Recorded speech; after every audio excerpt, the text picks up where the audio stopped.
नमस्कार दोस्तों, BPSC concept वाला चैनल में आपका स्वागत है। आज हम लोग 68 बीपीएससी के लिए जो प्रीलिम्स का एग्ज़ाम होने वाला है, यह होगा एग्ज़ाम 12 फरवरी को। इसी के रिगार्डिंग हम कुछ बात करेंगे कि अब जो टाइम बचा है उसमें हमको क्या करना चाहिए, कौन टॉपिक पे फोकस करना चाहिए, कौन टॉपिक पे ज़्यादा फोकस करना चाहिए, किस पे हमको कम फोकस करना चाहिए, और साथ में अभी हम टेस्ट कैसे देंगे और हमारा टाइम मैनेजमेंट क्या होगा, इन सारे टॉपिक पे हम बात करेंगे। इसके साथ हम ये भी बात करेंगे कि करंट अफेयर में हम क्या करेंगे और आने वाले दिन में हमारा जो क्लासेज होगा करंट अफेयर का किस तरीके से चलेगा, उस पर भी हम तमाम बातें करेंगे। मतलब पूरा आज फोकस होगा जो 12 फरवरी को हमारा 68 बीपीएससी के है, उसी के रिगार्डिंग हम आज सारे पक्ष पे बात करेंगे। तो चलिए हम आज का वीडियो स्टार्ट करते हैं। ये तो आप क्विज लगा रहे होंगे, मुझे उम्मीद है कि आप यहाँ से देखेंगे हर मंथ का कंपाइलेशन आपको टेलीग्राम ग्रुप पे दे दिया गया है। वहाँ से अगर आप अपना प्रैक्टिस करें, रोज़ आप करते होंगे, अगर नहीं भी करते हैं, कुछ छूट गया हो किसी दिन का, तो आप मंथली वाला कर लेंगे। आप देखेंगे यहाँ से डायरेक्ट क्वेश्चन आपको एग्ज़ाम में मिलना तय है ना। हर सब्जेक्ट का एक अच्छा क्वेश्चन यहाँ पे दिया हुआ है, तो आप इसको कर लें। यहाँ से आपको एग्ज़ाम में डायरेक्ट क्वेश्चन मिलने की संभावना बढ़ जाती है, मिलेगी, ज़रूर क्वेश्चन मिलेगा यहाँ से। दूसरा मेंस आंसर राइटिंग, यह तो इतना इंपॉर्टेंट है, और अब जब से एससे आया है बीपीएससी में, तब से ही इसका मतलब कहें तो इसका महत्व और बढ़ गया है। कारण कि जब तक आप आंसर नहीं लिखेंगे तो आंसर से टफ होता है एससे लिखना। अगर आपको आंसर लिखने में महारत हासिल नहीं है तो आप एससे को साधारण लिखिएगा, और साधारण एससे लिखिएगा तो आपको नहीं कहा जा सकता है कि रैंक आपका अच्छा आएगा। तो अब तो आपको आंसर राइटिंग में एकदम महारत होनी चाहिए, एकदम बेहतरीन आंसर राइटिंग आपका होना चाहिए, तब आप जाके एस्से को बढ़िया लिख पाएंगे। ठीक है, तो पहले से देखा जाए तो अब मेंस आंसर राइटिंग ज़्यादा इंपॉर्टेंस अब रखेगा एग्ज़ाम में, और इसमें जो प्रैक्टिस किए होंगे वही क्वालिफाई कर पाएंगे। अब रटने वाली समस्या बीपीएससी से ख़त्म होगी धीरे धीरे, ठीक है ना। तो ऐसे आने के बाद से ये सारी चीज़ें मेंस में बदलाव होगी। इसके लिए एक वीडियो आया था, आपने उसको देखा होगा, समझ लिया होगा। लेकिन आज हम बात कर रहे हैं पीटी पे, तो चलिए पीटी का हम थोड़ा सा बात करेंगे। देखिए अभी जो पीटी आपका है 12 फरवरी को है, तो सबसे ज़रूरी तो हमारे लिए है कि ये है कितना दिन। 12 फरवरी में अगर हम देखें तो टोटल 46 दिन है, दिसंबर का 4 दिन, जनवरी का 31 दिन और फरवरी का 11 दिन। ठीक है, 31 4 35 46 दिन हो गया टोटल हमारे पास है। देखिए जो भी नॉन सीरियस कैंडिडेट हैं उनके लिए यह 1.5 महीना का टाइम है, बहुत टाइम है उनके लिए। लेकिन जो भी सीरियस कैंडिडेट है ना, उनके लिए मान के चलिए बहुत कम टाइम है, क्योंकि 1.5 महीना जो है, लास्ट का 15 दिन तो आपका प्रेशर में गुजर जाएगा। पढ़ाई नहीं हो पा रहा है, टेंशन हो जा रहा है ना, बहुत सारी चीज़ें होंगी। फिर आपको दिल्ली से चाहे कहीं और से जर्नी करिएगा, एडमिट कार्ड आ गया, टिकट बनवाइएगा, बहुत सारी चीज़ें होती हैं उस टाइम में। तो 15 दिन तो उसी हुआपों में गुजर जाएगा। बाकी का टाइम जो होता है, ठंडा का महीना है तो देख ही रहे हैं दिन कितना छोटा हो रहा है, आदमी ज़्यादा सो रहा है, कोई भी सबके साथ ही होता है। तो थोड़ा सा ये भी देखना, बहुत सारी चीज़ें। तो 1.5 महीना टाइम ना जो सीरियस कैंडिडेट हैं उनके लिए बहुत कम है। तो इसीलिए मेरा बताने का मकसद है कि अब आप सीरियस हो जाइए। अभी तक आपने जो भी पढ़ा, अब 1.5 महीना को एकदम जान धुन के लगा दीजिए 12 फरवरी के लिए। ठीक है, चलिए, और 12 फरवरी को खूब बढ़िया से परीक्षा बीत जाएगा ना, तो समझिए कि इसके बाद आएगा 14 फरवरी।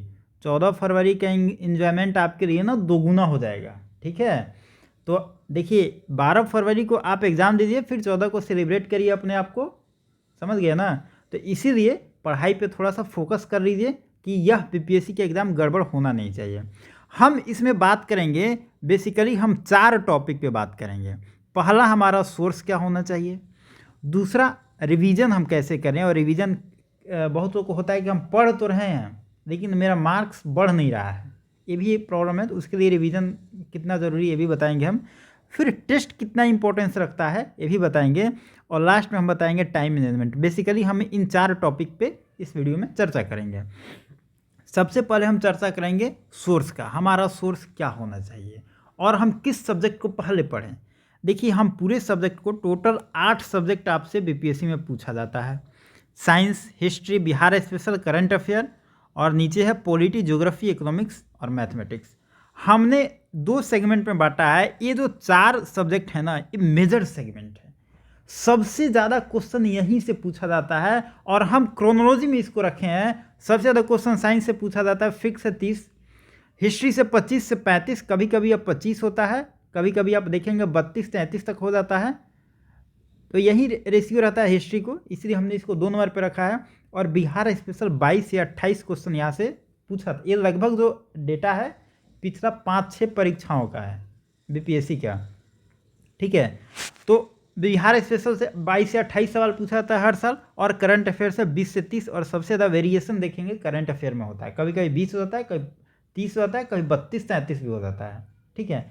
तो आप मान के चलेंगे कि अगर आपको 68 बीपीएससी क्लियर करना है तो इन 4 टॉपिक को एकदम आपको मतलब खूब कॉन्फिडेंस के साथ करना पड़ेगा। इनमें अगर आपको कमी रह गई तो समझिए कि आपकी तैयारी में बहुत कमी है। और ये 4 टॉपिक को आप कर लेंगे ना, तो आप मान के चलिए कि यह 30 क्वेश्चन, यहाँ से मानते हैं 25 क्वेश्चन 55 हो गया, यहाँ से 20 क्वेश्चन मानिए 75 हो गया, यहाँ से 20 95, लगभग 100 क्वेश्चन आपको इन 4 सब्जेक्ट से मिल जाता है। अब बताइए, अगर आप जनरल कैटेगरी में हैं तो कट ऑफ आपका कितना 113 नंबर गया था। 100 क्वेश्चन आपका यहाँ से मिल जा रहा है, तो थोड़ा ही तो मेहनत और सब्जेक्ट में करना है। तो कहने का मतलब है कि आप कभी भी अपना पढ़ाई करें तो यह चार्ट आपके दिमाग में होना चाहिए कि सबसे ज़्यादा हम ध्यान देंगे तो साइंस पे देंगे, क्योंकि बीपीएससी लगभग 20% क्वेश्चन पूछ रहा है। यहाँ से 30 क्वेश्चन हो गया ना, 150 का 30 क्वेश्चन कितना हुआ, 20% हो गया।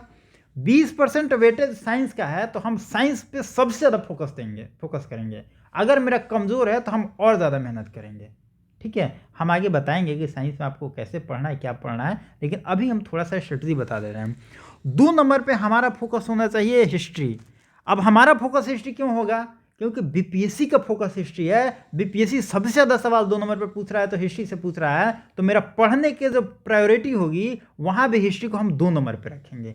1 पे साइंस, 2 नंबर पे हिस्ट्री, और 3 नंबर पे हम बिहार स्पेशल को रखेंगे, क्योंकि बीपीएससी बिहार स्पेशल से खूब सवाल पूछ रहा है, ठीक है। 22 से 28 सवाल। अब ये सारे सब्जेक्ट में क्या पढ़ना है, कहाँ से पढ़ना है, वो हम आगे बताएंगे, अभी इतना समझ लीजिए। और करंट अफेयर 4थे नंबर पे होगा, क्योंकि यहाँ से 20 से 30 सवाल पूछा जाता है। तो ये भी प्रायोरिटी में बीपीएससी का ऊपर से देखें तो 4थे नंबर पे है। तो हम इन 4 सब्जेक्ट को बहुत बढ़िया से पढ़ेंगे, बारीकी से पढ़ेंगे, और मैक्सिमम टाइम हम इसी पे देंगे, ठीक है। अब चलिए थोड़ा सा बाकी जो 4 टॉपिक हैं इनको भी हम देख लेते हैं। पॉलिटी है, यहाँ से 12 से 18 क्वेश्चन हर साल पूछा जाता है। ज्योग्राफी का देखेंगे 10 से 16 क्वेश्चन पूछा जाता है। इकोनॉमिक्स में आपको 10 से 15 पूछा जाता है, और मैथमेटिक्स में फिक्स है 10 क्वेश्चन पूछा जाता है। अब देखिए, बहुत लोगों का आप स्ट्रेटजी देखेंगे तो ज्योग्राफी पर खूब ध्यान देगा, पूरा घटना चक्र पड़ जाएगा। आप तो लगभग 15 क्वेश्चन का खूब तैयारी कर लिए, ठीक है। और आपका मानते हैं बिहार स्पेशल या हिस्ट्री आपका कमज़ोर हो गया, चाहे साइंस आपका कमज़ोर हो गया, आप ज़्यादा फोकस किए कहाँ पे, 15 क्वेश्चन पे, और इसके बनस्पत आप साइंस का 30 क्वेश्चन वाला एरिया को छोड़ ही दिए। ये स्ट्रेटजी आपके लिए सही है? नहीं है। देखिए, कभी भी पढ़ाई करिए तो कॉस्ट बेनिफिट के हिसाब से पढ़िए। जहाँ से क्वेश्चन ज़्यादा आ रहा है ना, वहाँ पे फोकस ज़्यादा करिए, जहाँ पे क्वेश्चन कम आ रहा है उसको छोड़ दीजिए। अगर आपको टाइम नहीं है, कोई सब्जेक्ट छोड़ना ही है, तो आप इकोनॉमिक्स को छोड़िए ना, सबसे कम क्वेश्चन पूछ रहा है, या मैथमेटिक्स को छोड़िए, यहाँ से कम क्वेश्चन पूछ रहा है। साइंस, हिस्ट्री, करंट अफेयर और बिहार स्पेशल, इन सबको बहुत लोग छोड़ देता है। ये छोड़ना कोई होशियारी नहीं है, ठीक है ना। तो आप इन 4 सेगमेंट को आप बाद में पढ़ेंगे, और ये जो 4 मेजर सेगमेंट है इसको आप प्रायोरिटी पे लेंगे और पहले पढ़ेंगे इसको, ठीक है। तो मेरा बताने का मकसद यही था। अब चलिए हम एक एक टॉपिक वाइज करके देख लेते हैं कि साइंस में क्वेश्चन कहाँ से आता है, हमारा सोर्स क्या होगा, हम पढ़ेंगे क्या, और बाकी सारे टॉपिक को हम देख लेते हैं। देखिए, अब थोड़ा सा हम साइंस के बारे में देख रहे हैं। साइंस में हमेशा 30 क्वेश्चन पूछा जाता है। हालांकि 2-3 साल पहले एग्जाम में देखेंगे तो वहाँ से 20-22 क्वेश्चन भी पूछा गया है, लेकिन ज़्यादातर केस में 30 क्वेश्चन पूछा जाता है। हम इसी को बेस बना के चल रहे हैं, ठीक है। अमूमन देखा जाता था पहले बायोलॉजी सेक्शन से ज़्यादा क्वेश्चन आता था, फिजिक्स से उसके बाद, केमिस्ट्री में उससे कम आता था। लेकिन इस बार का जो 67th का जो एग्ज़ाम हुआ उसमें यह ट्रेंड देखा गया कि तीनों में लगभग 10-10 क्वेश्चन पूछा गया। ठीक है, तो अब आपके पास दो ऑप्शन है।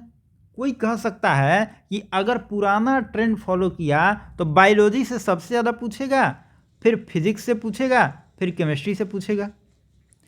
कुछ लोग कहेगा कि अगर नया पैटर्न मतलब नया पैटर्न को फॉलो किया तो बायोलॉजी से पूछेगा, फिजिक्स से पूछेगा और केमिस्ट्री से पूछेगा, तीनों से बराबर पूछेगा। अब आपके पास दो ऑप्शन यहाँ पे बन रहा है। आप क्या करेंगे, सबसे फोकस पे रखेंगे बायोलॉजी को, फिर फिजिक्स को, फिर केमिस्ट्री को। अगर नया पैटर्न फॉलो किया 10 क्वेश्चन पूछेगा तब भी बनाएंगे, पुराना फॉलो किया तो पुराना में लगभग 3-4 क्वेश्चन बायोलॉजी से ज़्यादा पूछा जाता था तब भी हम बनाएंगे। मतलब बीपीएससी कोई भी पैटर्न फॉलो करे हमारा नुकसान नहीं हो, इसीलिए हम प्रायोरिटी पे पहले बायोलॉजी पढ़ेंगे, फिर फिजिक्स पढ़ेंगे, फिर केमिस्ट्री पढ़ेंगे। पढ़ना तीनों है, ठीक है। अब पढ़ेंगे कहाँ से? साइंस के लिए एनसीईआरटी सही बुक है, बहुत लोग इसको पढ़ा होगा लेकिन बहुत लोग इसको नहीं पढ़ा होगा। अगर आप पढ़े हुए हैं तो आप दोबारा रिवीजन उसे कर सकते हैं। अगर आप नहीं पढ़े हैं तो अब ये नहीं कि छठा से लेकर 12वीं तक का एनसीईआरटी लेके बैठ गए साइंस का पढ़ने, तो भाई साहब अभी आपके पास 46 डे टाइम है। आप इतना में पॉसिबल नहीं है कि कर पाएँ, रिवीजन भी कर पाएँ, नोट्स भी बना पाएँ और बाकी सारी चीज़ों को रिवाइज कर पाएँ। तो मेरा मानना है कि अगर अभी तक आप एनसीईआरटी नहीं पढ़े हैं तो अब पढ़ने की ज़रूरत आपको नहीं है, क्योंकि आप पढ़ भी लीजिएगा तो कोई फ़ायदा वहाँ पे आपका होने वाला नहीं है ना। क्योंकि नए चीज़ों को पढ़ने से अब बचिए, अब थोड़ा सा आप रिवीजन मोड में अपने आप को डालिए। तो अब आप क्या करेंगे कि यूट्यूब पे अगर आप हैं, यूट्यूब पे आप होंगे ही, तो वहाँ पे 2 प्लेलिस्ट बनाया गया है। एक है रोहित जी, दूसरा है अमरेश जी। 2 प्लेलिस्ट बनाया गया है साइंस का। आप जाइए दोनों प्लेलिस्ट देख लीजिए, आपका मोर और लेस साइंस यहाँ से मतलब कंप्लीट हो जाएगा। दूसरा आप घटना चक्र पढ़ लीजिए, ठीक है। बाकी कोई सोर्स, नए सोर्स पढ़ने की ज़रूरत आपको अब ज़्यादा नहीं है। जो पढ़ें उसी को बार बार रिवीजन करिए, तो ये 4-5 रिवीजन जरूरी होती है।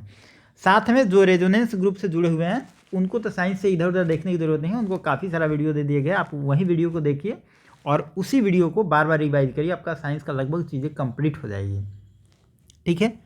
तो साइंस के लिए ये रहा, आप वीडियो देखिए और घटना चक्र बनाइए। साथ में टेस्ट के बारे में हम आगे बात करेंगे, टेस्ट भी ज़रूरी है, टेस्ट देना है, लेकिन ये चीज़ें आप इतना करेंगे तो आपका साइंस लगभग कंप्लीट हो जाएगा। देखिए जो भी साइंस बैकग्राउंड के स्टूडेंट हैं उनके लिए ज़्यादा सोचने की ज़रूरत नहीं है, वो प्रैक्टिस पे ज़्यादा ध्यान देंगे।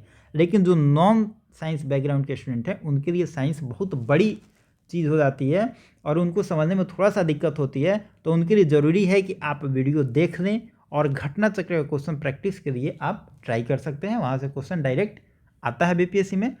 30 क्वेश्चन में लगभग इस साल भी अगर आप देखेंगे तो 12 से 15 क्वेश्चन डायरेक्ट घटना चक्र से ही आता है, ठीक है। चलिए, ये हो गया साइंस का। अब दूसरा बात हम कर लेते हैं हिस्ट्री का। हिस्ट्री में अगर आप देखेंगे तो 25 से 35 क्वेश्चन हर साल बीपीएससी में पूछा जाता है। अब यह 25 से जो 35 क्वेश्चन पूछा जाता है, सबसे ज़्यादा इसमें वेटेज होता है मॉडर्न हिस्ट्री का, उसके बाद होता है एंशिएंट हिस्ट्री का और 3 नंबर पर होता है मेडाइवल हिस्ट्री का।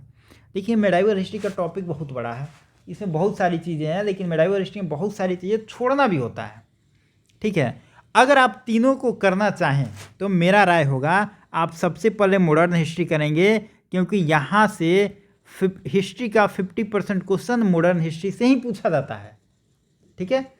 तो आप इसको एकदम धर्म की तरफ पढ़ेंगे। घटना चक्र का जो बुक दिया हुआ है, अगर आप बुक की बात करें 2-3 बुक है, एक है बिपिन चंद्र का बुक है, दूसरा स्पेक्ट्रम है और तीसरा बात करेंगे घटना चक्र।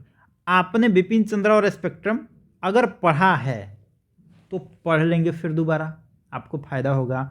अगर अभी तक आपने नहीं पढ़ा तो अब पढ़ने का ये सब ज़रूरत नहीं है, क्योंकि ये सब पढ़ेंगे तो अब आपके पास उतना टाइम नहीं है। और कभी भी आप रूटीन उस हिसाब से बनाना चाहिए ना कि टाइम आपका कितना है, उसी हिसाब से। अब ये नहीं कि बैठ गए पूरा और वर्ल्ड हिस्ट्री बैठ कर भी पढ़ रहे हैं, मेंस के लिए तैयारी करने लगे, तो ये टाइम अभी उसका नहीं है। अभी टाइम है परीक्षा के ओरिएंटेड पढ़िए। आप घटना चक्र बुक को पढ़ सकते हैं, वहाँ से क्वेश्चन बना सकते हैं। साथ में मॉडर्न हिस्ट्री के लिए अगर आप यूट्यूब चैनल पे जाएंगे तो हमने आपको कराया है यूट्यूब चैनल पे लगभग 33 या 34 वीडियो है। उसमें मॉडर्न हिस्ट्री का प्लेलिस्ट बना हुआ है और टोटल वीडियो कराया हुआ है, जिसमें इस मॉडर्न हिस्ट्री में हमने बिपिन चंद्रा, स्पेक्ट्रम और घटना चक्र तीनों को कवर किया है।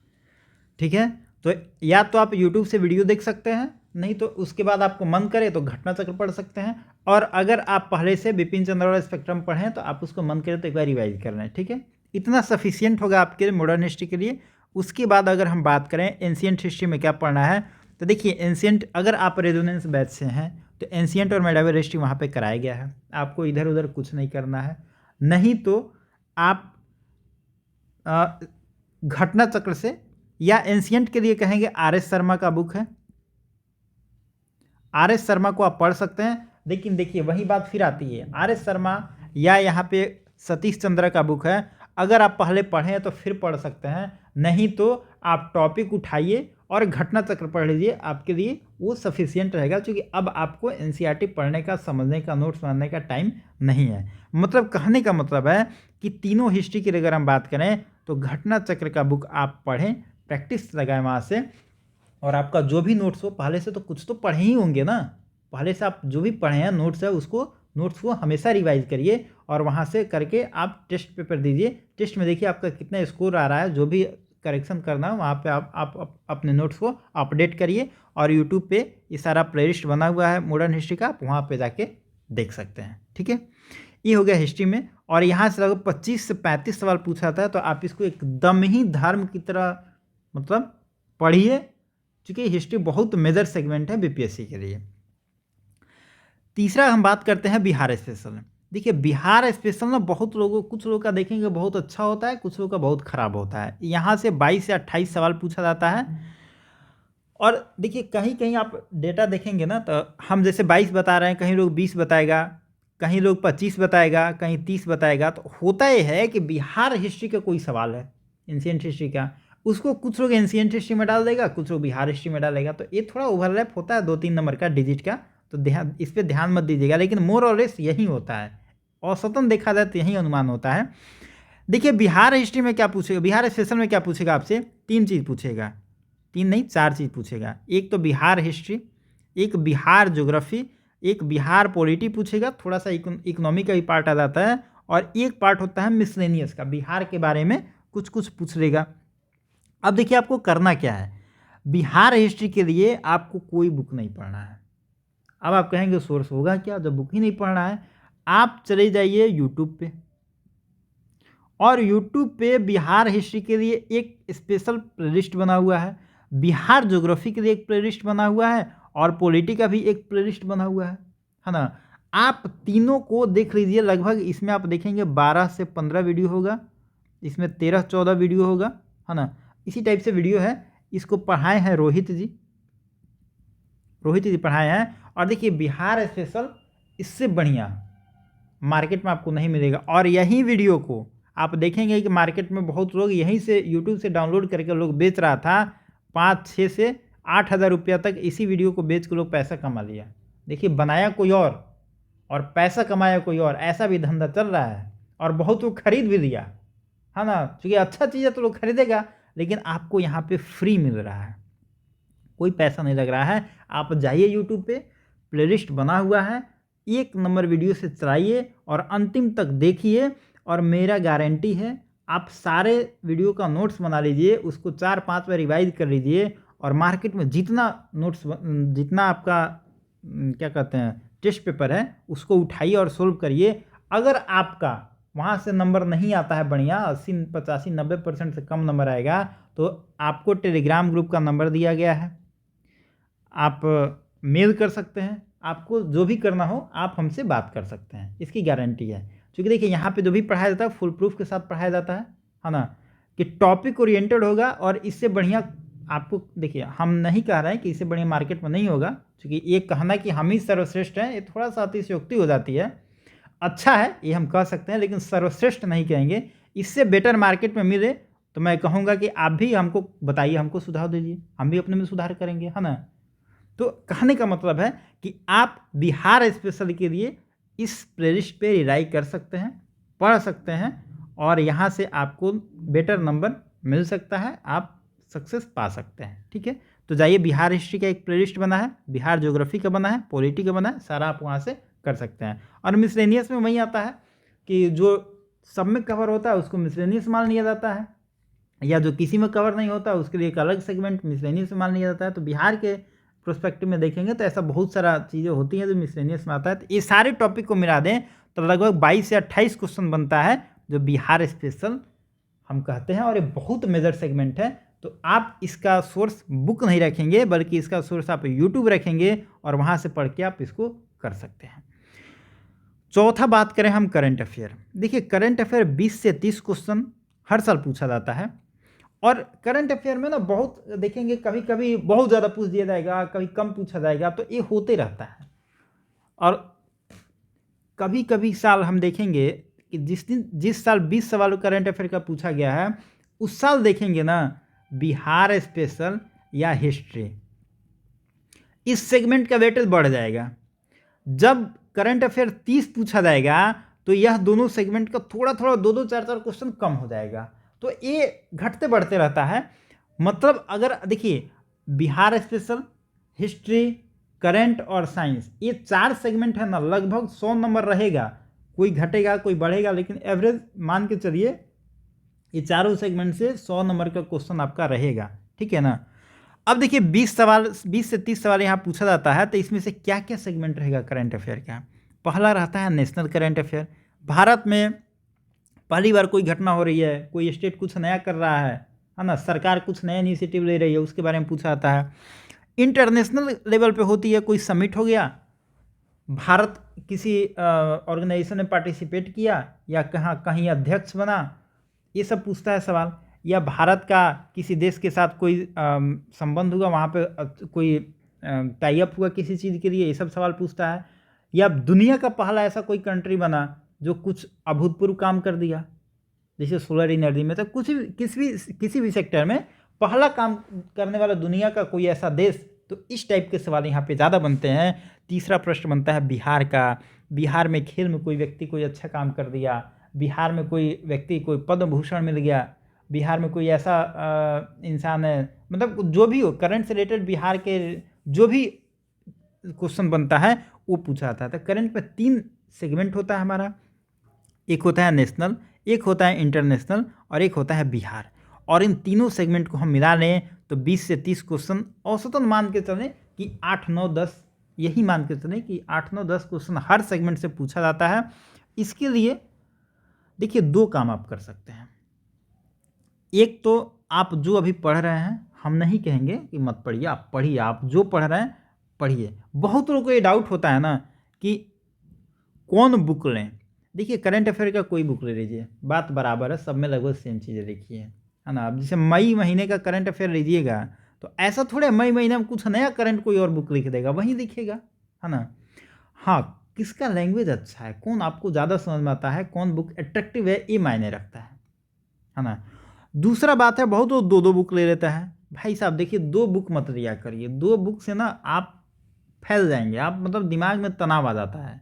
मेरा मानना यही है, एक बुक खरीदिए, जो भी मन करे एक बुक ले लीजिए, उसको कम से कम 3 बार पढ़ लीजिए, मिनिमम 3 बार पढ़ लीजिए, तब आपको थोड़ा कॉन्फिडेंस आएगा उसमें। उसके बाद आपको मन करे फिर दूसरा बुक खरीदिए, पढ़िए।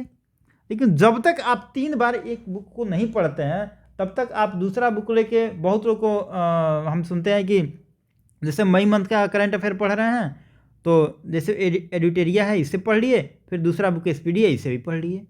भाई ठीक है, आप पढ़ लीजिए, बढ़िया, आप 10 बुक पढ़ लीजिए, आपके दिमाग में सारे चीज़ें रहेंगी क्या। आप एडिटोरिया पढ़ रहे हैं, इसी को 3 बार पढ़िए ना, क्या जा रहा है। उसके बाद आप एसपीडी को पढ़ लीजिएगा आराम से। तो मेरा मानना है, देखिए अगर आप 2 बुक पढ़ के सक्षम है, आपको लग रहा है कि आपका दिमाग का कैपेसिटी अच्छा है, तो बहुत बढ़िया बात है, आपका दिमाग भाई बहुत बढ़िया, आप करिए। लेकिन मेरा मानना है कि एक बुक लीजिए, उसको 3 बार 4 बार अच्छे से पढ़िए। उसके बाद आपको टाइम लगता है, फिर लगता है कि नहीं मैं और कर सकता हूँ, मेरे में कैपेबिलिटी और है, आप दूसरा बुक लेके पढ़िए। लेकिन एक ही बार 2-3 बुक लेके मत चलिए, इससे आपको दिक्कत होगी, ठीक है। क्योंकि सिर्फ करंट ही नहीं पढ़ना है ना, स्टैटिक भी पढ़ना है, हिस्ट्री पढ़ना है, ज्योग्राफी पढ़ना है, पॉलिटी पढ़ना है, बहुत सारा चीज़ पढ़ना है। तो आधा टाइम आप करंट में ही दे रहे हैं, तो कहाँ का स्ट्रेटजी सही है, नहीं सही है ना। आपसे 20 से 30 क्वेश्चन नहीं पूछा जा रहा है तो उसी हिसाब से टाइम देंगे ना, ठीक है। तो ये तीनों के लिए दूसरा काम ये करेंगे कि यूट्यूब पे वीडियो बना है करंट अफेयर का, आप उसको देख सकते हैं। और 1 साल का वीडियो, मतलब लगभग अगस्त तक का वीडियो डाला गया है, और 1-2 दिन में हम लाएंगे करंट अफेयर का वीडियो, हम लोग स्टार्ट करेंगे अब, जिसमें नेशनल और इंटरनेशनल और साथ में बिहार तीनों कराया जाएगा। पहले हम नेशनल से स्टार्ट करेंगे, तो आप वहाँ से भी यूट्यूब से 1-2 दिन में स्टार्ट होगा, वहाँ से भी आप वीडियो कर सकते हैं, देख सकते हैं। और आप विश्वास मानिए, यहाँ से जो भी क्वेश्चन करंट अफेयर का 6 शीट में पूछा गया था, लगभग क्वेश्चन यहीं से टकराया था। तो आप विश्वास मानिए, यहाँ से पढ़ेंगे आपका हो जाएगा। साथ में करंट अफेयर का एक बुक आ रहा है, book in the sense magazine आ रहा है बीपीएससी कंसेप्ट वाला का, जिसमें सारा कुछ ये तीनों टॉपिक को कवर किया गया है, नेशनल, इंटरनेशनल और बिहार। तो आप इस पे भी रिलाई कर सकते हैं, यहाँ से बहुत क्वेश्चन डायरेक्ट टकराएगा। आप जल्दी ही यह लॉन्च होने वाला है, आपके सामने आएगा। तो कहने का मतलब है कि आप जो बुक पढ़ रहे हैं उसको करंट अफेयर के लिए पढ़ते रहिए, एक बुक पढ़िए। हम यूट्यूब पे करंट अफेयर का वीडियो लेके आ रहे हैं, जिसमें नेशनल भी हम लोग कराएंगे, इंटरनेशनल भी कराएंगे और बिहार स्पेशल भी हम लोग कराएंगे। तो हम लोग वीडियो इसके तीनों सेगमेंट पे लेके आएंगे, तो आप यहाँ से भी कर सकते हैं। तीसरा बात है कि बीपीएससी कंसेप्ट वाला का एक करंट अफेयर के लिए बुक आ रहा है, जो स्पेशली डिजाइन किया गया है कि बीपीएससी का पैटर्न बदल रहा है, तो कैसा क्वेश्चन अब पूछा जा सकता है। तो यहाँ से सारे क्वेश्चन लगभग टकराएंगे, तो आप करंट अफेयर के लिए निश्चिंत रहिए, ठीक है। चलिए, ये 4 मेजर सेगमेंट था जहाँ पे हमने बात कर लिया कि यहाँ पे ज़्यादा फोकस करने की आपको ज़रूरत है। उसके बाद ज्योग्राफी है आपका 5 नंबर पे, जहाँ पे 10 से 16 क्वेश्चन पूछा जाता है। और देखिए, ज्योग्राफी में 2 टॉपिक से क्वेश्चन आता है। एक तो है आपको इंडियन ज्योग्राफी, भारत के संदर्भ में आएगा। अंडमान निकोबार में कोई पूछ देगा सवाल कि अंडमान, उत्तरी अंडमान, दक्षिणी अंडमान कौन किस डिग्री चैनल से जा रही है ना, मलक्का वगैरह, मतलब भारत के लोकेशन पर सवाल रहता है। दूसरा बात करेंगे तो वर्ल्ड ज्योग्राफी से रहता है। वर्ल्ड ज्योग्राफी में देखेंगे दुनिया की नदियाँ, सागर, झील, माउंटेन, यही सब रहता है। तो देखिए, इंडियन ज्योग्राफी के लिए कुछ वीडियो आप देखेंगे यूट्यूब पे डाला गया है।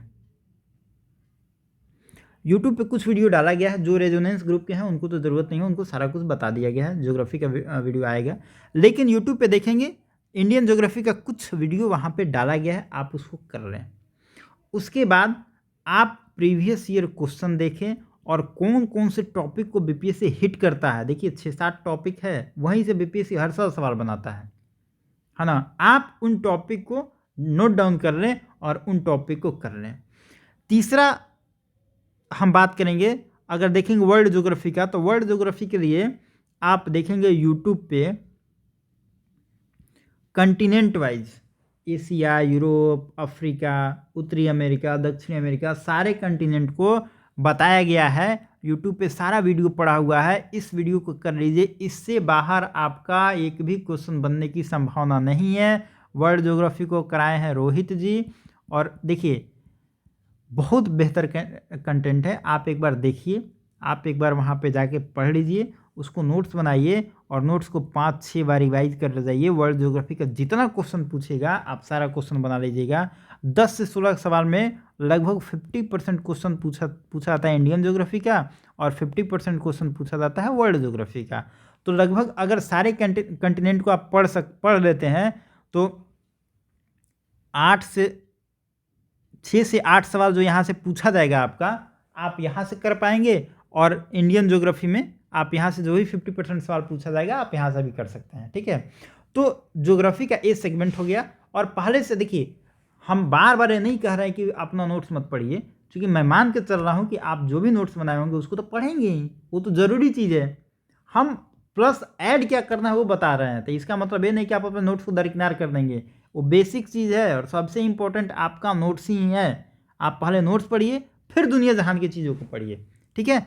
तो आप इसको नोट्स बनाएंगे और इसको बढ़िया से पढ़ेंगे। ज्योग्राफी आपका लगभग यहाँ से कंप्लीट हो गया। अब उसके बाद आप प्रायोरिटी पर रखेंगे पॉलिटी को।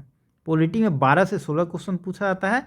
ये बहुत ईजी क्वेश्चन होते हैं, बहुत आसान टाइप के सवाल होते हैं पॉलिटी में। पॉलिटी में जनरली क्वेश्चन आसान ही होते हैं, हालांकि बीपीएससी 1-2 बार से देखेंगे तो थोड़ा सा कुछ कुछ क्वेश्चन को टफ बना रहा है, लेकिन फिर भी अगर आप देखेंगे तो 60 से 70% क्वेश्चन जो होता है वो इजी नेचर के होते हैं पॉलिटी के। ठीक है, यहाँ से स्कोर करना आसान होता है। पॉलिटी में 2 टाइप के क्वेश्चन पूछे जाते हैं। एक होता है नेशनल पॉलिटी का, मतलब राष्ट्रीय परिदृश्य, भारत के संदर्भ में पूछा जाएगा सवाल, राष्ट्रपति के बारे में पूछा जाएगा, फिर से पूछा जाएगा कि सुप्रीम कोर्ट के बारे में पूछा जाएगा, प्रियम्बल के बारे में पूछा जाएगा, कॉन्स्टिट्यूशन के बारे में पूछा जाएगा, फंडामेंटल राइट के बारे में पूछा जाएगा, डीपीएसपी के आर्टिकल के बारे में पूछा जाता है। कुछ स्पेसिफिक टॉपिक है, आप उसको कर लेंगे। सेंटर स्टेट रिलेशनशिप पे क्वेश्चन आता है, पंचायती राज पे सवाल आता है, इलेक्शन कमीशन पे सवाल आता है। ये सारे जो टॉपिक है यहाँ से क्वेश्चन हर साल पूछे जाते हैं। दूसरा आप देखेंगे बिहार स्पेसिफिक सवाल आता है कि बिहार में पंचायती राज के बारे में कुछ पूछ दिया जाए। बिहार में इलेक्शन किस मतलब राज्यों का इलेक्शन किस आर्टिकल में होता है, ऐसा कुछ पूछ दिया जाए।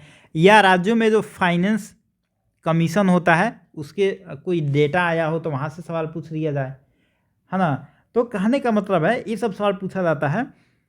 तो कुछ टॉपिक होगा जो आपको बिहार बजट सर्वे में आएगा, वहाँ से भी सवाल यहाँ पे आ जाता है। कुछ होता है कि अगर इलेक्शन हो गया हो तो वहाँ से कुछ करंट का सवाल आया तो वहाँ से ही पॉलिटी का सवाल यहाँ बन सकता है। और नेशनल का तो खैर आप देखेंगे तो कॉन्स्टिट्यूशन पूरा है, लक्ष्मीकांत तो पूरा है ना। तो यहाँ से 2 टाइप के सवाल बनते हैं, 12 से 16 सवाल बनते हैं। पॉलिटी का सेगमेंट अभी रेजोनेंस बैच में स्टार्ट हो चुका है।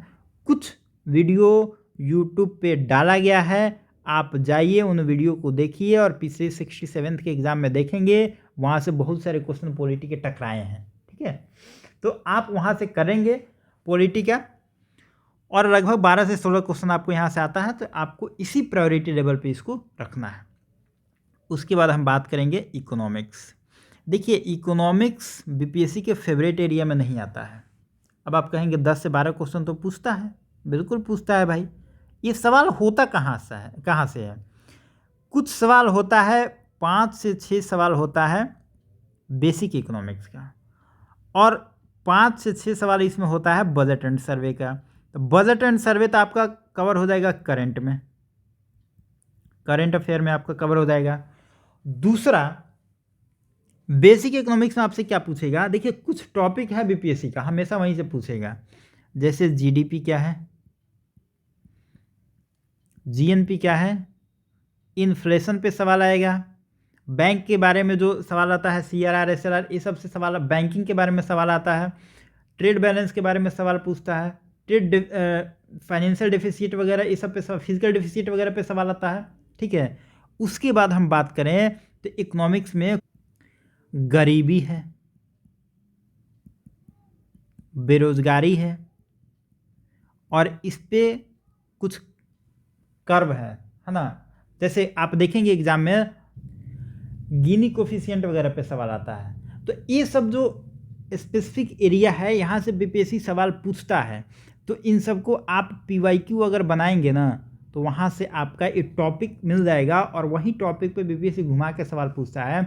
दूसरा अगर हम बात करें तो आप यूट्यूब पे जाएंगे तो यूट्यूब पे कुछ वीडियो डाला गया है इकोनॉमिक्स का, आप वहाँ से इकोनॉमिक्स का अपना कुछ कंसेप्ट क्लियर कर सकते हैं। और ये बजट सर्वे वाला जो सेक्शन है इसको आप करंट अफेयर में ही डालेंगे तो इसको बेसिक इकोनॉमिक्स नहीं कहा जा सकता है, ये तो रट्टा मारने वाली चीज़ है, ये सब कोई रट्टा मारता है करंट अफेयर में, तो ये आप वहाँ से कर सकते हैं। बाकी 5-6 सवाल पूछता है, ये भी बहुत बेसिक सवाल होता है, इसमें कुछ ज़्यादा दिमाग लगाने की ज़रूरत नहीं होती है। ज़्यादातर देखा गया है कि यहाँ से 5-6 से कम ही सवाल पूछता है, इतना ज़्यादा नहीं पूछता है। तो इकोनॉमिक्स जो है प्रायोरिटी पे बीपीएससी का नहीं, यहाँ से ज़्यादा क्वेश्चन नहीं बनाता। हाँ यूपीएससी अगर आप देना हो तो यूपीएससी इकोनॉमिक्स पे खूब सवाल बनाता है, लेकिन बीपीएससी के फोकस एरिया में इकोनॉमिक्स उतना नहीं है, ज़्यादा सवाल यहाँ से नहीं बनता है। ठीक है, तो आप इसको ज़्यादा ध्यान मत देंगे। हाँ कुछ टॉपिक जैसे हम भूल गए थे, 5 ईयर प्लान है, यहाँ से क्वेश्चन बनता है, नीति आयोग है ना, ये सबसे फाइनेंस कमीशन है। फाइनेंस कमीशन तो आपको पॉलिटी में भी पढ़ना है और इकोनॉमिक्स में भी, ये दोनों में आ जाता है।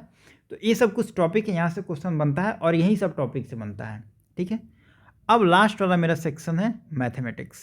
मैथमेटिक्स से 10 क्वेश्चन पूछता है, और यह जो 10 प्रश्न हैं जिनका बैकग्राउंड साइंस का है उनके लिए बहुत ईजी है, और जिनका बैकग्राउंड साइंस का नहीं है उनके लिए बहुत हार्ड होता है। उनको समझ ही नहीं आता है, किसी का 2 सही होता है, किसी का 3 सही होता है, और जिसका मैथमेटिक्स बैकग्राउंड हो 10 में 10 मार देते हैं। देखिए, जिनका बैकग्राउंड है उनके लिए तो कुछ सोचना ही नहीं, इसको छोड़ भी सकते हैं आराम से। जो नॉन साइंस बैकग्राउंड के हैं, जिनको मैथमेटिक्स से डर लगता है, वो प्रीवियस ईयर क्वेश्चन का 5-6 साल का पैटर्न देख लें और उस क्वेश्चन को हल कर लें, ठीक है। अब देखिए, कुछ लोग कहेगा कि 20 साल का हम पढ़ लेंगे। भाई 20 साल का मत पढ़ो, कोई फ़ायदा नहीं है। कारण कि 20 साल पहले पढ़ोगे ना, अगर आप देखोगे 60वीं 62वीं के पहले बीपीएससी में देखोगे तो वहाँ पे लिमिट पूछता था, कंटिन्यूटी पूछता था, डिफरेंशियल इक्वेशन पे सवाल आता था, तो कैलकुलस पे सवाल आता था। ये सब क्वेश्चन अब नहीं पूछ रहा है, तो 20 साल पहले तुम देखोगे ये सारा क्वेश्चन तुम सोल्व कर लोगे, कोई फायदा ही नहीं होगा। तो पढ़िए वहीं जो एग्ज़ाम में आए। बीपीएससी मैथमेटिक्स का सिलेबस चेंज कर दिया, 60-62वीं के बाद से देखेंगे तो ये सारे चीज़ों को हटा दिया आपके एग्जाम से। लिमिट, कैलकुलस, डिफरेंशिएशन, ये सब नहीं पूछ रहा है। अब आपसे नॉर्मल कैलकुलेशन पूछ रहा है, नॉर्मल मैथमेटिक्स पूछ रहा है, जो 10वीं तक सबको ही पढ़ा रहता है। हाँ, दिक्कत यहाँ पे होती है जो 10वीं के बाद जिनका साइंस बैकग्राउंड या मैथमेटिक्स नहीं रहता है, उनको थोड़ा सा चीज़ें भूल जाती हैं। तो आप थोड़ा सा एक बार जब 5-6 साल का क्वेश्चन जब प्रीवियस ईयर सोल्व करेंगे तो थोड़ा सा समझ के बढ़िया से, ट्रिक्स मत पढ़िए, बेसिक फंडामेंटल के साथ पढ़िए आप, है ना। फंडामेंटल के साथ पढ़ेंगे तो आप क्या होगा कि आपका बेसिक कंसेप्ट क्लियर होगा और आप एग्ज़ाम में वहाँ पे बना पाएंगे, ठीक है। आप इतना पढ़िए, आपके लिए सफिशियंट है, ज़्यादा ध्यान नहीं देना है। और 10 में से आप 5-6 सवाल तो बना ही देते हैं। थोड़ा सा मेहनत करिए, 1-2 नंबर और बढ़ जाए तो 7 भी अगर आप बना लेते हैं, साइंस बैकग्राउंड आपका नहीं है तो आपके लिए काफ़ी अच्छा मार्क्स है ना। 10 में 10 लाने की मत सोचिए, तो 100% कंपटीशन में नहीं लाया जाता, आपको बस पास ही करना है। तो मैथमेटिक्स में आपका ये अप्रोच होना चाहिए। अब बहुत लोग आप देखिएगा 2-3 घंटा डेली मैथ्स बनाएगा। अरे भाई 2-3 घंटा डेली मैथ्स बना रहे हो 3 महीना से, कितना टाइम इस पे दे दिए, नंबर कितना आएगा, 10 नंबर। इससे बढ़िया तो तुम साइंस पढ़ लिया होता। साइंस रोज 2-3 घंटा पढ़ो, तुमको मिलेगा कितना नंबर, मिलेगा 30 नंबर। कहने का मतलब है आप फोकस उसी चीज़ पर करिए, उसी चीज़ को प्रायोरिटी दीजिए जो कि बीपीएससी के प्रायोरिटी लिस्ट में है। आप प्रायोरिटी अपने हिसाब से नहीं देंगे, बीपीएससी के हिसाब से देंगे। जो ज़्यादा पूछेगा उसको ज़्यादा पढ़ेंगे, कम पूछेगा उसको कम पढ़ेंगे, नहीं पूछेगा नहीं पढ़ेंगे। क्लियर कट बात है, ठीक है। ये हो गया लगभग 8 सब्जेक्ट के बारे में हम क्या पढ़ेंगे, कैसे पढ़ेंगे। इसके बाद हम बात कर लेते हैं रिवीजन की। देखिए, बहुत लोगों का ये प्रॉब्लम है कि हम पढ़ ले रहे हैं, समझ नहीं आ रहा है। देखिए भाई, हम भी जब पहली बार पढ़े थे ना तो हमको भी नहीं समझ में आया था, और ये किसी को नहीं समझ में आता है। पहली बार में अगर आप पढ़ रहे हैं तो 30 से 40% अगर आपके दिमाग में चीज़ें जा रही हैं, आपका दिमाग ठीक है, इससे ज़्यादा नहीं जाएगा। और किसी के दिमाग में नहीं जाता है, ह्यूमन साइकोलॉजी है ये। जब तक चीज़ों को 5 से 6 बार आप नहीं पढ़ सकते हैं, तब तक आप नहीं गारंटी के साथ कह सकते हैं कि हम एग्ज़ाम में जाके उसको सही मार देंगे। क्योंकि आपके एग्ज़ाम में वो चीज़ें दिमाग में तभी रहेगी, दिमाग में, जब तक आप 5 से 6 बार रिवीजन उसको कर लेंगे। देखिए, गलती होने की संभावना तब भी बन सकती है, कंफ्यूजन तब भी हो सकता है, लेकिन यह 5 से 6 बार रिवीजन मिनिमम है और यह करना ही है। इससे कम पढ़ के अगर आप सोच रहे हैं कि हमको याद नहीं रहता है, तो दिमाग की आपकी कमज़ोरी नहीं है, आप मेहनत की नहीं करना चाह रहे हैं, ठीक है। तो 5 से 6 बार रिवीजन आप करते रहिए। इसका सबसे बेहतरीन एग्जाम्पल हम हमेशा आपको बताते हैं कि देखिए, जो प्रोफेसर होते हैं कॉलेज में, आप कॉलेज में पढ़े होंगे तो देखते होंगे, 20 साल 25 साल से पढ़ा रहे हैं, फिर भी क्लास लेते हैं, और उसके बाद उनको ऑफिस में जाइएगा तो बुक लेके बैठ के पढ़ते रहते हैं। क्यों पढ़ते हैं, उनको क्या ज़रूरत है पढ़ने की? 20 साल से तो पढ़ा रहे हैं, अपना मास्टर्स किए होंगे, पीएचडी किए होंगे, पढ़े ही होंगे, फिर भी पढ़ रहा है आदमी। क्योंकि दिमाग की एक क्षमता है, कुछ दिन के बाद कितना भी पढ़ा हुआ चीज़ होता है वो भूल जाता है आदमी। इसीलिए पढ़ना ज़रूरी है, रिवीजन ज़रूरी है, पढ़ते रहिए। 5 से 6 बार मिनिमम होना चाहिए। इससे कम अगर हो रहा है तो समझिए आप कहीं ना कहीं अपने आप से गलती कर रहे हैं, अपने आप को आप धोखा दे रहे हैं, ठीक है। रिवीजन इतना होना ही चाहिए एग्ज़ाम से पहले, मतलब 12 फरवरी तक 5 से 6 बार आपका रिवीजन होना चाहिए, तब वो चीज़ें आपके साथ आपके दिमाग में जाएगी, नहीं तो कन्फ्यूजन क्रिएट होगा, ठीक है। अब देखिए, टेस्ट क्या है। टेस्ट बहुत इंपॉर्टेंट पार्ट है। बहुत लोग आप देखेंगे पूरा किताब पढ़ गया, 2 बार 3 बार 4 बार पढ़ गया है, लेकिन जब अटेम्प्ट लेगा ना क्वेश्चन, वो गलत कर देगा। क्योंकि पढ़ना अलग चीज़ है और क्वेश्चन को अटेम्प्ट लेना अलग चीज़ है, दोनों में बड़ा अंतर होता है। कुछ लोग को देखेंगे एक ही बुक पढ़ा है, 4-5 बार पढ़ा है, अच्छे से पढ़ा है, कंसेप्ट इतना क्लियर है उसका कि टेस्ट देगा तो उसका नंबर ज़्यादा आएगा। हो सकता है 150 में उसको 115 नंबर आए, वो मतलब एक ही बुक को पढ़ा है। बहुत लोग को देखेंगे 4-5 बुक पढ़ा है और उसका नंबर आ जाएगा 98 नंबर, ये भी हो सकता है। यही रीज़न होता है। देखिए पढ़ाई सब कोई करता है, लेकिन आप टेस्ट में कितना टाइम देते हैं। टेस्ट में होता ये है कि क्वेश्चन समझने का पैटर्न आपका विकसित होता है। क्वेश्चन समझने के साथ आप बुक में देखेंगे तो एक चीज़ पढ़ लिए, जैसे फोटोसिंथेसिस आपने पढ़ लिया, वहाँ पे क्लोरोफिल दिया हुआ है ना, आपको मैग्नीशियम दिया हुआ है, तो आप तो समझ गए क्लोरोफिल मैग्नीशियम पोटेशियम हो रहेगा तो आप मार देंगे। अब 2-4-5 दिन बाद क्या होगा, जब आप टेस्ट दीजिएगा तो वहाँ पे मैग्नीशियम के साथ में पोटेशियम दिया रहेगा, पोटेशियम दिया रहेगा आपको, फिर आपको नाइट्रोजन दिया रहेगा, फिर कार्बन दिया रहेगा। अब देखिए जब आप क्वेश्चन पढ़ेंगे ना, तब magnesium, potassium, nitrogen, carbon, phosphorus, boron इतना चीज़ दिया रहेगा, वहाँ पे आप कंफ्यूज कर जाइएगा। अब वहाँ पे आपका दिमाग गड़बड़ हो गया। लेकिन 5 से 6 बार आप पढ़े रहेंगे तो आपके दिमाग में फिक्स रहेगा, नहीं हम फोटोसिंथेसिस पढ़े थे तो इसे हम मैग्नीशियम पढ़े थे। आप इन सारे को छांट दीजिएगा, मैग्नीशियम पे टिक मार दीजिएगा। लेकिन 1 से 2 बार आप पढ़ के जाइएगा ना, तो आपको मैग्नीशियम तो पढ़े हैं, लेकिन वहाँ पे पोटेशियम, नाइट्रोजन और कार्बन जब देखिएगा ना, तो वहाँ पे आपको कन्फ्यूजन क्रिएट होगा और आप अब भगवान भरोसे जिस पे मारिएगा तो तुक्का लगेगा। और यही जो 1-1, 2-2 नंबर क्वेश्चन होता है ना, यही पीटी में आर या पार कराता है, कोई पास होता है, कोई फेल होता है। इसीलिए कहने का मतलब है कि आप कम से कम टेस्ट को दीजिए, और टेस्ट देने से आपका क्वेश्चन अटेम्प्ट करने का और बारीकियों को समझने का, और नए क्वेश्चन जो आ रहे हैं उनको भी हम कैसे टैकल कर सकते हैं, क्या हम कुछ गेस वर्क कर सकते हैं, ये भी आपका एक स्किल डेवलप होता है, जो कि एग्ज़ाम में बहुत फ़ायदेमंद होता है। दूसरा, आप एग्ज़ाम के पहले नेट प्रैक्टिस करते हैं। देखेंगे क्रिकेट में जो खिलाड़ी जितना बेहतरीन होता है, वो तभी बेहतरीन होता है जो उतना ज़्यादा नेट प्रैक्टिस करता है ना। बिना नेट प्रैक्टिस के आप नहीं जा सकते हैं। तो वही बात है, अगर आप टेस्ट देते हैं तो समझिए कि रोज़ एग्ज़ाम का तैयारी आप घर पे कर रहे हैं, तो वहाँ भी बैठेंगे तो आपके लिए वो चीज़ें नई नहीं रहेगी, आपके लिए वो चीज़ें नॉर्मल सा रहेगा। थोड़ा सा अलग तो रहेगा, बीपीएससी परीक्षा दे रहा तो थोड़ा अलग रहेगा, लेकिन तब भी आप उसमें एडजस्ट जल्दी कर पाएंगे।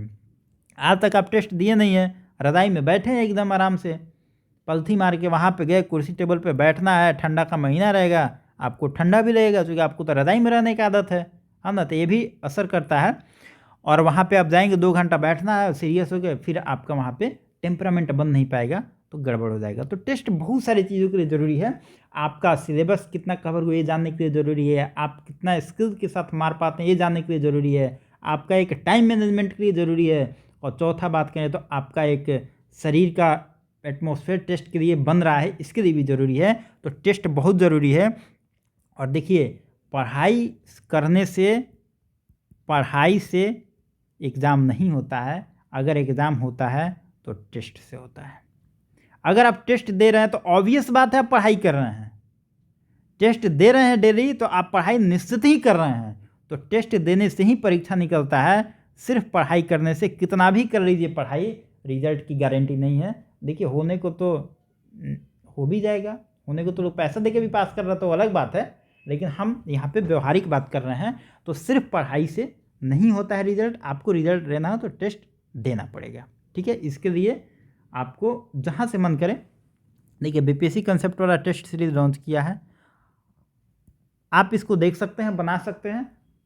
अगर आपको इससे बढ़िया मार्केट में कोई भी टेस्ट लगे तो हम कहेंगे आप वहाँ से, क्योंकि देखिए संतुष्टि सबसे ज़रूरी चीज़ है ना। जहाँ से आपको ठीक लगे बनाइए, ये काफ़ी अच्छा टेस्ट है, हम गारंटी देते हैं कि टेस्ट पेपर बढ़िया है। लेकिन अगर आपको लग रहा है कि इससे ही बढ़िया कुछ है, वहाँ जाइए, वहाँ बनाइए। कहने का मतलब है कि आप कहीं से टेस्ट बनाइए, लेकिन टेस्ट पेपर को सोल्व करिए, बनाइए और उसमें लगिए, है ना। क्योंकि इसके बिना आपकी तैयारी बिल्कुल अधूरी है और रिजल्ट की संभावना कम हो जाती है। बाकी आपके हाथ में, आपकी चॉइस है, आपको जो मन करे कर सकते हैं, ठीक है।